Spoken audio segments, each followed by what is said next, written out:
Africa is growing and changing. It has the youngest population in the world, with the average age around 20 years old. In other continents, the average age is over 30. It is the second largest continent and has a rich history. The richest man in history lived there. The tallest, fastest, and biggest land animals also come from Africa. With over 3,000 ethnic groups and more than 2,000 languages, Africa has a deep and diverse culture. Fossils found across Africa help scientists understand human history. They show that early human ancestors lived there over 7 million years ago. Our own species, Homo sapiens, appeared about 350,000 years ago. Around 50,000 years ago, humans started moving out of Africa to other parts of the world.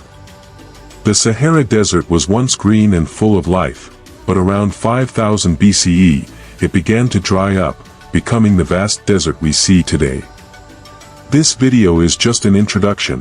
There is so much more to learn about Africa's amazing history. Around 3500 BCE, a shift in the Earth's axis caused the Sahara to dry up, turning it into a desert. This forced early humans to leave and move to the Nile Valley. Before farming, people lived as hunter-gatherers but eventually began domesticating animals like cattle, donkeys, and goats. This region later became Egypt, one of the few places in the world to develop writing on its own. Egypt's first pharaoh took power around 3100 BCE, and the civilization lasted for thousands of years. Egypt was later conquered by the Persians, but in 322 BCE, Alexander the Great arrived. People welcomed him as a liberator, and he took control of Egypt and the entire Persian Empire. After Alexander's death, Egypt was ruled by the Ptolemies, a Greek dynasty. During this time, another North African civilization became powerful, the Carthaginians. They were great traders from Carthage, a city founded by people from Phoenicia, modern-day Lebanon. They were also called the Punics. Carthage became a major rival to Rome, which eventually led to war. Rome won and completely destroyed Carthage, making North Africa part of the Roman Empire. The Romans named the region Africa Proconsularis, and it became an important part of the Roman Empire. One of Rome's emperors, Septimius Severus, was of African and Punic descent, making him the first Roman emperor from Africa. In the 1st century CE, Christianity spread to Africa, especially in places close to Judea, like Egypt, Nubia, and the Aksumite Empire. But in the 600s, Islam began spreading through North Africa. The Berbers, who lived west of Egypt, converted to Islam, and the religion spread further south through trade routes in West Africa. The Mande-speaking peoples are believed to have discovered agriculture on their own and built cities like their Tikrit and Walata. To the east, the city of 𝐬𝐮𝐿 was settled around 300 BCE and became one of the most important urban centers in sub-Saharan Africa. In present-day Nigeria, the 𝐼𝐾 culture thrived around 1500 BCE. They were known for making terracotta sculptures of people and animals. Unlike Europe, Africa didn't go through a Middle Ages period. However, from the 800s to 1700s, many regions remained stable. In southern Africa, the San people, also known as Bushmen, continued their traditional hunter-gatherer way of life. Meanwhile, in Central Africa, Bantu-speaking peoples expanded across southern and eastern Africa. Some Bantu speakers, the Swahili, built trading towns along the East African coast, connecting Africa to trade networks across the Indian Ocean. West Africa, especially the Sahel region, became home to some of Africa's greatest kingdoms and empires. These empires became wealthy by controlling trade routes across the Sahara Desert. Some of the earliest kingdoms were the Ghana Empire and the Kanem-Bornu Empire, but the most famous was the Mali Empire. It became extremely wealthy, especially under Mansa Musa, who is known as one of the richest people in history. After Mali weakened, Sunni Ali took control of its land and trade routes in the 1400s. He founded the Songhai Empire, which became the largest empire in Africa. Islam soon became its official religion. Meanwhile, in North Africa, Arab tribes from the Middle East moved into Berber lands. Over time, the Berbers adopted Arab culture and language, creating a mix of traditions.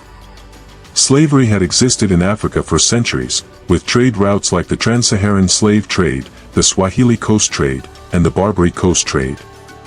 However, between the 15th and 19th centuries, the Atlantic slave trade made it much worse. European traders took around 12 million Africans to the Americas as slaves. In the 1800s, the decline of the slave trade and the presence of the British Royal Navy, which patrolled the coast to stop slave ships, forced West Africa to find new ways to make money. Kingdoms like the Ashanti Empire and Dahomey, which had been involved in the slave trade, began trading timber, gold, palm oil, and cocoa instead. Many African leaders also signed anti-slavery treaties with European countries.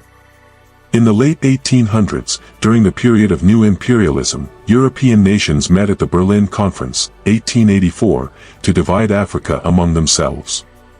This led to the scramble for Africa, where European powers rushed to take control of African land. In the mid-1800s, Europeans controlled only 10% of Africa, but by 1914, they ruled 90% of the continent. Only Liberia and Ethiopia avoided colonization. After World War II, Africans fought for their independence in mass movements. The first sub-Saharan country to gain independence was Ghana in 1957.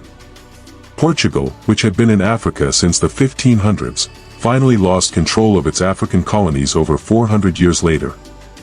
In South Africa, independence was given to the Dutch minority instead of the native majority. This led to the apartheid system, where white rulers controlled the country. Apartheid finally ended in 1994, and black South Africans regained their rights. When Europeans divided Africa into countries, they drew borders without thinking about the people living there. This has caused many problems in modern African history, leading to instability. During colonial rule, European military forces kept order, even though they were oppressive. After independence, many African countries saw military dictatorships take power because they were seen as the most effective way to govern. The second half of the 20th century was a difficult time, with 13 African presidents assassinated. In 1994, the Rwandan genocide took place, partly due to old European favoritism toward the Tutsi people. Around 1.1 million people were killed in this tragedy. Another major conflict, the Second Congo War, started in 1998. It caused 350,000 direct deaths and an unbelievable 5.4 million indirect deaths due to hunger and disease. However, in the 21st century, Africa is rising with new opportunities.